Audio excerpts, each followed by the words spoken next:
बिस्मिल्लाहिर्रहमानिर्रहीम। ये जो बैकग्राउंड है वो पहले का मैंने बना लिया था, इसका अलग से ट्यूटोरियल भी मिल सकते हैं।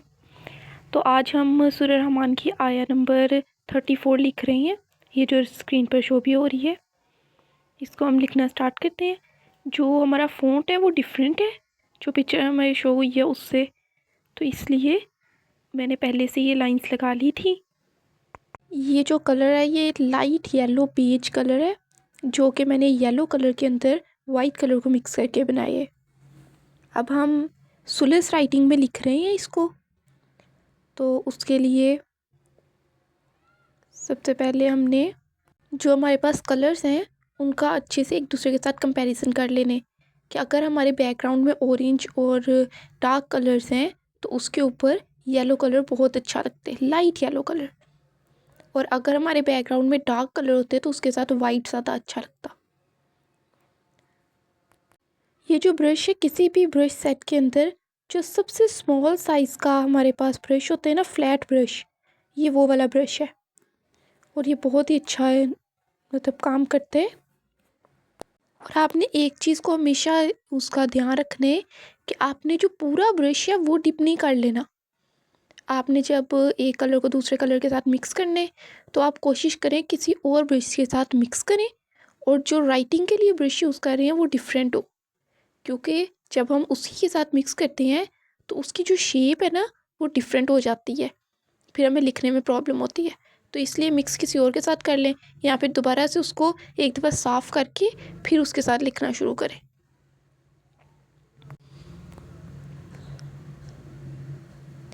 पहले मैं सिर्फ वर्ड्स लिख रही हूँ, उसके बाद मैं इसके ऊपर ज़बर ज़ेर वगैरह डालूँगी।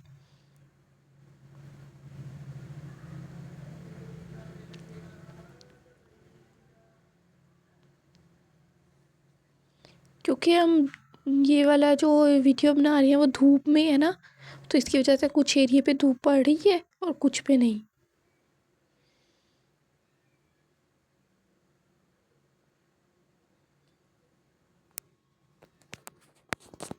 धूप भी ऐसी थी कि मतलब कुछ देर बाद बादल आ जाते थे ना धूप के सामने, तो इस वजह से कभी ये फोकस हो जाते कभी नहीं होता। लाइटिंग आपको चेंज होती हुई नज़र आ रही होगी।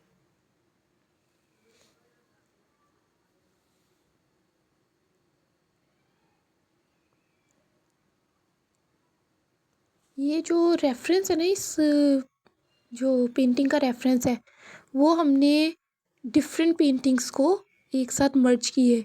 मतलब जो कैलीग्राफी है वो किसी और पेंटिंग से रेफरेंस है उसका, और जो बैकग्राउंड है वो कहीं और से है रेफरेंस, और बैकग्राउंड में जो कलर है वो अलग से कहीं और से रेफरेंस है। मतलब उसकी जो शेप है कलर्स की वो कहीं और से है और जो कलर्स हैं वो और कहीं से है। जब हम इस तरह स्ट्रोक लगाते हैं ना एक, तो उससे स्मूथ फिनिश आती है। और अगर हम छोटा छोटा स्ट्रोक लगाएं और बार बार लगाएं तो उससे इतनी फिनिशिंग नहीं आती है। हमारी हाफ आयत लिखी गई है, हमारे पास नीचे थोड़ी सी राइटिंग होनी है और थोड़ी सी एम्बेलिशमेंट होनी है और बाकी आया। ये हमने वाइट कलर को मिक्स की है येलो कलर के साथ, बिल्कुल थोड़ा सा, क्योंकि यहाँ पे पेंट जो है वो ख़त्म हो गया था। और मैंने आपको बताया ये धूप में ही है, तो इस वजह से ये धूप में था तो इस वजह से जो हमारा कलर था वो जल्दी सूख रहा था। आपको पता है जो एक्राइलिक पेंट है वो जल्दी सूखते हैं, तो इस वजह से हमारा कलर सूख गया था, तो हमने उसके अंदर थोड़ा और ऐड किए। आप चाहें तो इसमें वाटर भी ऐड कर सकती हैं।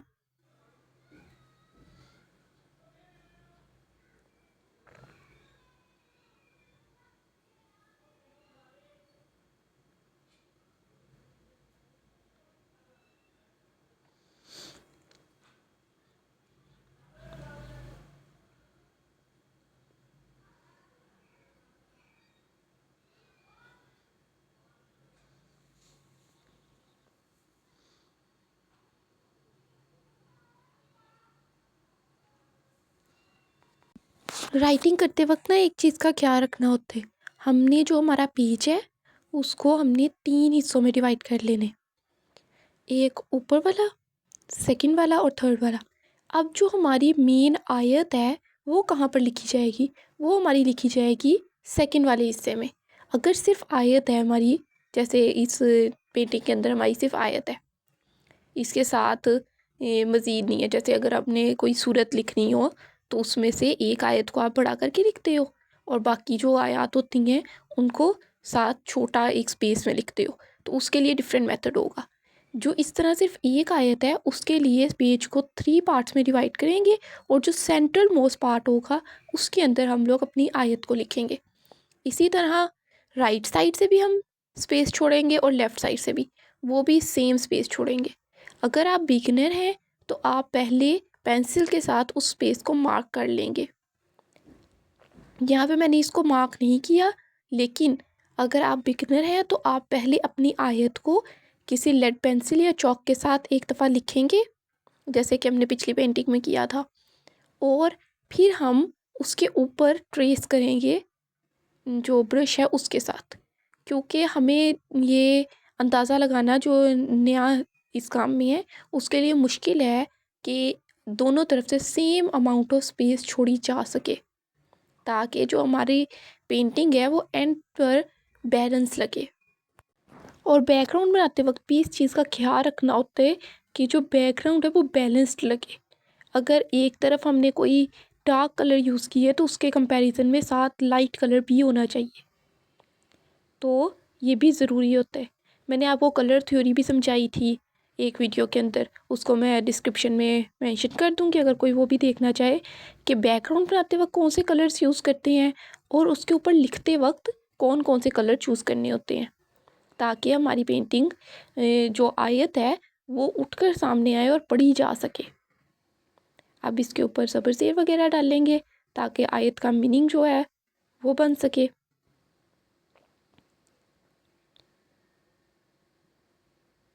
ये जो पैलेट है ये काफ़ी कन्वीनियंट था दूसरे पैलेट की बजाय। वो बहुत बड़े होते हैं तो उनको रखना और बार बार उससे लगाना वगैरह मुश्किल हो जाते, तो इसलिए ये वाला पैलेट काफ़ी इस लिहाज से कन्वीनियंट था।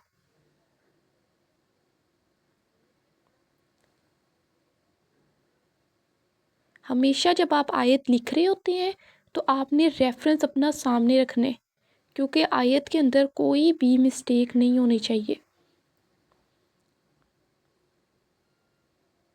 कुछ हमारे पास होते हैं ऐसे कि जब आप लिख रहे होते हो तब आप कोई चीज़ भूल जाते हो, जैसे कोई ज़बर ज़ेर भूल जाते हो, कोई कहीं पर अराब डालना या नुक्ते डालना भूल जाते हो। तो जब आप एक बार ही आयत लिखोगे तो इस तरह आप भूल सकते हो। अगर आप पहले लिख लोगे और फिर उस पे ज़बर ज़ेर डालोगे तो भूलने के चांसेस कम होते हैं। और आपको एक दफ़ा फिर से आप पेंटिंग को दोबारा रिवाइज़ कर रहे होते हो ना, कि आप दोबारा जब अराब डाल रहे हो तो उस रिवीजन में आपको पता लग जाता है कि हमारे ये वाले नुक्ते रह गए हैं। जैसे यहाँ पर ते के नुक्ते रह गए थे हमसे पहले, स्किप हो गए थे, तो अब हमें जब हमने अराब डाल लिए हैं तो हमें पता लगे कि ये नुक्ते यहाँ पर अभी नहीं डले हुए तो हमने ये डाल लिए। इस तरह हमारी पेंटिंग रीचेक हो जाती है। किसी और के देखने से पहले हमें एक दफ़ा एश्योरेंस हो जाती है कि हमने जो आयत लिखी है वो ठीक है, उसका मीनिंग ठीक बन रहा है।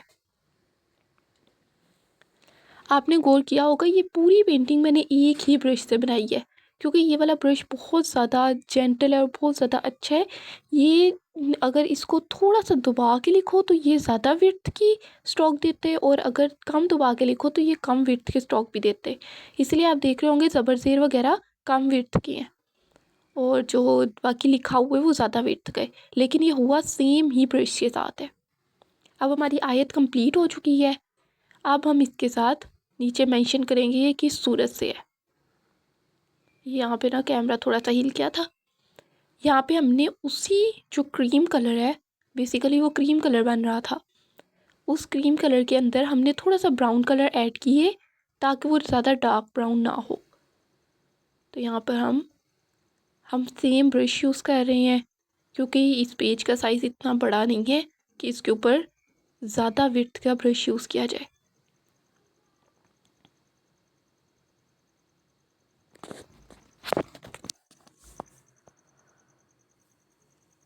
और जब भी आप, ये भी मैं आपको एक अलग तरीके से बताऊंगी जब भी आप जो आपका ब्रश है उसको पेंट के साथ लगा रहे होते हैं तो आपने सीधे तरीके से लगाकर घसीटना होता है उसको, मतलब उसके उसके ऊपर पेंट को रखना नहीं है। उसकी शेप जो है ना, मतलब अगर वो स्ट्रेट है आगे से, तो वो जब आपने उस पर पेंट लगा लिए तब भी वो आगे से स्ट्रेट ही होना चाहिए। ये भी आपको बताएंगे अलग से।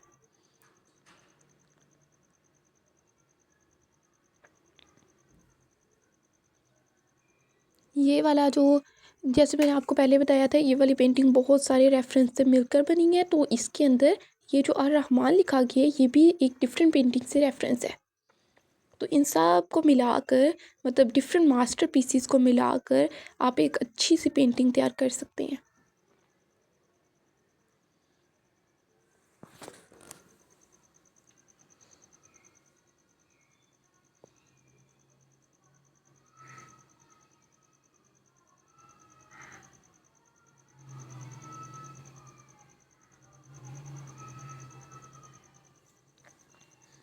अब इसके बाद हम देख रहे हैं कि जो राइट साइड है वहाँ पर हमारा ज़्यादा लिखने का काम हो गया और लेफ़्ट साइड थोड़ी खाली लग रही है।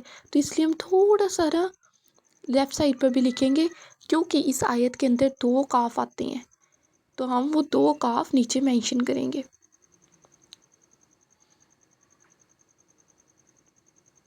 और इस जो पेंटिंग की बेस है वो वाइट है, कोई और कलर की बजाय ग्रे या ब्लैक भी किया जा सकता है बेस में, लेकिन इसकी पूरी बेस वाइट एक्राइलिक पेंट की बनी हुई है। उसके ऊपर हमने डिफरेंट कलर्स किए हैं।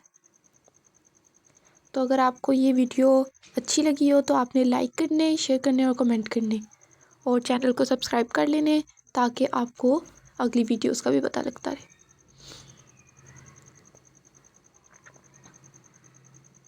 अल्लाह हाफिज़।